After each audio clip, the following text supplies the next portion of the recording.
একজন ইয়াবা ব্যবসায়ী, ছোটখাটো কোনো ব্যবসায়ী না, বেশ বড় মাপের ব্যবসায়ী। এলাকার প্রত্যেকটা মানুষ, বাড়িওয়ালা, ভাড়াটিয়া, দোকানদার, এমন কেউ নাই উনাকে চিনে না, সবাই এক নামে চিনে এবং ভীষণ ভয়ও পায়। আর উনি কোনো রাজনৈতিক জড়িত না, কিন্তু উনার কিভাবে এত ক্ষমতা জানি না। উনি অনেকদিন ধরে আমাদের হ্যারাসমেন্ট করতেছে বিভিন্ন ভাবে।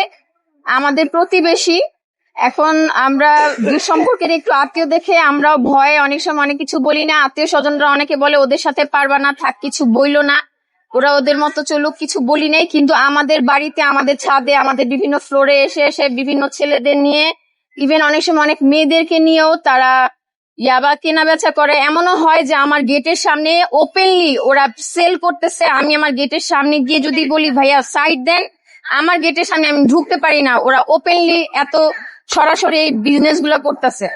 আবার ওনাদের বিভিন্ন ভাবে আমরা একটু কমপ্লেন করছি, তারপর ওরা খুব, তারপরে তার ফ্যামিলি থেকে আমাকে বিভিন্ন ভাবে ফোন দিয়ে বলতো তোমার হাজবেন্ডকে বলো থামতে, আমার ভাইয়ের অনেক অমুক আছে তমুক আছে, এই সেই, আমার ঝামেলায় পড়ো না, তোমার হাজবেন্ড একটা বিপদে পড়বে, অনেক খারাপ সময় আসবে তোমাদের, অনেক কিছু বলছে। কিছুদিন আগেও কিছু খারাপ ছেলেদেরকে নিয়ে আমার হাজবেন্ডকে ডাকাইছে, তখন ওকে একটা পিস্তলও দেখাইছে, ওকে একটু ভয় দেখাইছে যেন ও ওদের ব্যাপারে কোনো অ্যাকশন না নেয়।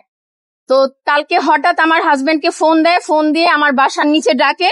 আমি হঠাৎ জানালা থেকে শব্দ পেয়ে জানালা খুলে দেখি আমার হাজবেন্ডের সাথে জাস্ট 2-3টা কথা, এরপরে কিছু না, ধাম করে উনি ইট দিয়ে বাড়ি দিল। ওনার সাথে 3-4টা ছেলে, উনি অনেক বড় একটা বাঁশ দিয়ে বাড়ি দিল। আমি জাস্ট দেখে আমি উপর থেকে দৌড় দিয়ে নেমে আসছি, এসে দেখি এ অবস্থা। আমার সাথে তো ওই মুহূর্তে তেমন কেউ ছিল না, আমি একটা মেয়ে মানুষ। আমি তারপরে আমার হাজবেন্ডকে প্রোটেক্ট করতে গেছি, উনি তারপরে আমার গায়ে হাত তুলছে, আমার গায়ে লাথি মারছে, আমার গায়ে ব্যাট টাচ করছে, তারপরে মুখে খুব অশ্লীল ভাষা বিহেভিয়ার করছে। আমরা তারপরে না পারতে আমরা লাইভে চলে গেছি। লাইভে চলে যাওয়ার পর ইনস্ট্যান্ট যতটুকু পরিস্থিতি দেখাইছি, তারপরে কিছু আশেপাশের প্রতিবেশীরা ওনাকে ধরে টেনে হেসে ওই লোকটাকে বাসায় নিয়ে গেছে। আমরা ইনস্ট্যান্ট 999-এ ফোন দেই, পুলিশ আসে। পুলিশ আসার পর উনি লুকায় যায়। তারপরে পুলিশ আমাদের অবস্থা দেখে ও আমার হাজবেন্ডের জামা কাপড় টান দিয়ে ছিঁড়ে ফেলে, আমার জামা কাপড় টান দিয়ে ছিঁড়ে ফেলে। জামা কাপড় আমাদের কাছে পরে পুলিশ বলছে যে আপনাদের এই অবস্থা, এই মুহূর্তে আপনারা এই পজিশন নিয়ে আপনারা মুগদা মেডিকেলে যান, সরকারি হসপিটাল, আপনারা যাই আপনাদের প্রবলেম গুলো দেখান, আপনারা পুলিশ কেসের প্রেসক্রিপশন নিয়ে আসেন। আপনাদের এই অবস্থা দেখলে ওনারাই পুলিশ কেসের প্রেসক্রিপশন দিবে। পরে আমরা যাওয়ার পরে ডক্টর আমাদের এগুলো দেখে, আমার গায়ের জখম গুলো দেখে, ওর গায়েরও জখম দেখে আমাদেরকে রিপোর্ট দেয়।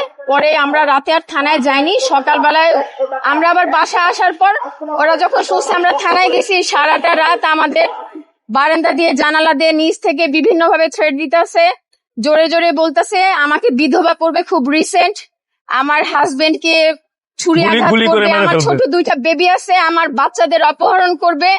ইভেন আশেপাশের কিছু আত্মীয় স্বজনরা সাপোর্ট দিবে দূরের কথা, তারা আমাদের বলতেছে ভাবি থাক, ওদের সাথে পারবেন না, চুপ হয়ে যান, থেমে যান, উনি জেলে যাবে, 2 দিন পর বের হয়ে যাবে, আবার বিপদে পড়বেন, প্লিজ থেমে যান, থাক। এখন ভাইয়া কথা হচ্ছে আমরা এভাবে আর কত সহ্য করব, কত চুপচাপ থাকবো? এভাবে চুপচাপ থাকলে তো ভাইয়া জেনারেশন নষ্ট হয়ে যাবে। আর আমাদের নিজেদের বাড়ি, বাট আমাদের জীবনের কোনো সিকিউরিটি নাই।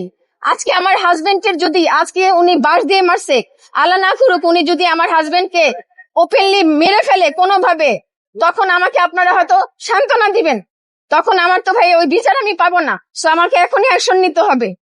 এই জন্যই ভাইয়া এখানে এভাবে আসা। আমি সবাইকে জানাতে চাই, শুনছি মাদক বিরোধী অনেক নতুন নতুন প্রথা চালু হয়েছে।